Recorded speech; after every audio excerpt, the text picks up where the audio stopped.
အားလုံးပဲမင်္ဂလာပါရှင်ကျမကတော့အထက်တန်းရှေ့နေဒေါ်ဤဖြူနေမယ်ဖြစ်ပါတယ်မေးခွန်းလေးတစ်ခုမေးမြန်းထားတာပါ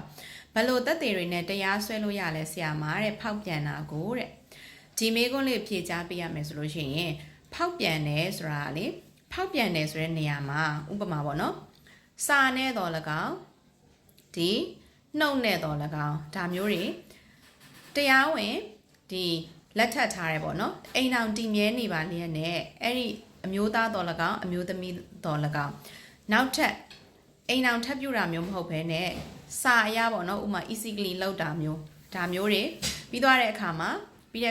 ဒီနှစ်ယောက်ပေါ့နော်အတူတူတွဲပြီးတော့ပုံနေရိုက်ထားမယ်ဒါမျိုးဆိုလို့ရှိရင်လည်းအေးယူလို့မရသေးဘူးเนาะဖောက်ပြန်မယ်နဲ့ဆိုတဲ့နေရာမှာတရားမဝင်နေထိုင်ပေါင်းသင်းချောင်းပါဝင်ရမယ်เนาะအေးယူခြင်းတယ်ဆိုလို့ရှိရင်သူတို့နှစ်ယောက်ကအိမ်အောင်ဒီမြဲနေပါလျက်နဲ့နောက်ထပ်တစ်ယောက်နဲ့တရားမဝင်နေထိုင်ပေါင်းသင်းတာမျိုးရှိရမယ်ထပ်မံထိမ်းများလက်ထက်တာမျိုးပေါ့နော်တကယ်လို့ထိမ်းများလက်ထက်တာမဟုတ်ဘူးဆိုလို့ရှိရင်လည်းသူတို့ကမယူရသေးဘူးဒါပေမဲ့တရားမဝင်နေထိုင်ပေါင်းသင်းနေတယ်ကိုကသိနေပေမဲ့ကို့မှာတက်တဲ့အထောက်ထားမရှိဘူးဆိုရင်မရနိုင်အောင်အဲ့လိုမျိုးတရားမဝင်နေထိုင်ပေါင်းသင်းကြောင်းမှာစာရီနဲ့အပြန်လန်ပေးပို့ထားတာတွေနှစ်ယောက်တူတူတွဲရိုက်ထားတဲ့ဓာတ်ပုံတွေเนาะပြီးသွားတဲ့အခါမှာဖုန်းပြောထားတဲ့ recording တွေဒါတွေနဲ့တည်းမလုံလောက်သေးဘူးဘာဖြစ်လို့လဲဆိုတော့အဓိကသူတို့က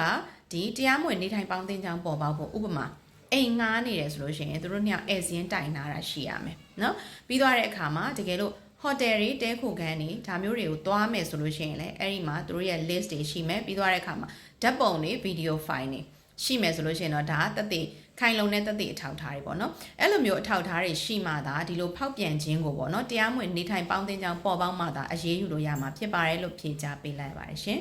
ကျေးဇူးတင်ပါတယ်ရှင်